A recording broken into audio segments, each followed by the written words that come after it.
અધર્મ પર ધર્મ અને એવી શક્તિના વિજયના ભાગરૂપે ઉજવાતા હોળી પર્વની દાહોદમાં ભવ્ય ઉજવણી સાથે હોલિકા દહનનો કાર્યક્રમ યોજાયો. વર્ષો જૂની પરંપરા પ્રમાણે દાહોદ શહેરના ગાંધી ચોક ખાતે સૌ પ્રથમ હોલિકા દહન કરવામાં આવે છે અને અહીંની હોળી પ્રગટ્યા બાદ આ હોળીમાંથી મસાલ સળગાવીને શહેરના અલગ અલગ વિસ્તારોમાં જ્યાં હોળી દહનનો કાર્યક્રમ હોય ત્યાં લઈ જઈને એ જ મસાલથી અન્ય હોળી પ્રગટાવવાની પરંપરા આજે પણ યથાવત છે. દર વર્ષે અલગ અલગ સમાજ અને યજમાન માટેનું સૌભાગ્ય પ્રાપ્ત હોય છે. દર વર્ષે અલગ અલગ સમાજનો વારો હોય છે. તેમ ચાલુ વર્ષે રાવળ યોગી સમાજના સભ્યોએ પૂજા અર્ચના કરી હતી.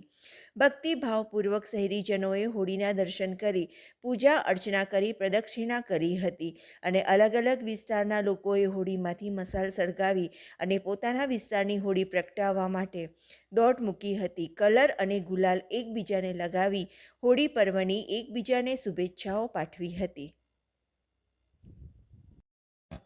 દર વર્ષની જેમ ચાલુ વર્ષે પણ દાહોદ નગરની પરંપરાગત ગણાતી એવી મુખ્ય હોળી જે ગાંધી ચોક ખાતે આવેલી છે, જેનું અત્યારે દહન કરવામાં આવ્યું છે.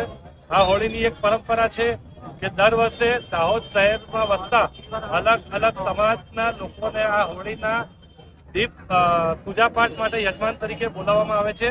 ચાલુ વર્ષે રાવળ યોગી સમાજ દ્વારા આ પૌરાણિક હોળીની પૂજાપાઠ કરવામાં આવી અને પૂજા વિધિ બાદ આ હોળીને પ્રગટાવવામાં આવી અને એક એવી પરંપરા છે કે આ હોળી પ્રગટ્યા પછી જ દાહોદ નગરની બાકીની બધી હોળી પ્રગટાવવામાં આવે છે. એટલે કે અહીંયા આ હોળી પ્રગટ્યા પછી દરેક વિસ્તારની હોળીમાં મસાલ દ્વારા ચેપ લઈને જે તે વિસ્તારમાં હોળી પ્રગટાવવામાં આવે છે. આવી એક વર્ષોની પરંપરા આ મુખ્ય હોળીની છે અને આપની ચેનલના માધ્યમથી હું દાહોદ નગરના તમામ વાસીઓને હોળી તથા ધૂળેટીની શુભકામનાઓ પાઠવું છું અને આવતીકાલે તારીખ 3 આપણે સૌએ ભેગા થઈને ધૂળેટીનો તહેવાર મનાવવાનો છે.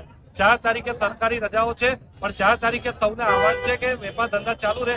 આવતીકાલે તારીખ 3 દરેક વેપારી મિત્રોને હું અપીલ કરું છું કે આવતીકાલે ધૂળેટી તહેવાર આપણે મનાવીએ, આપણા કામ ધંધા પણ બંધ રાખીએ. ભારત માતા કી જય.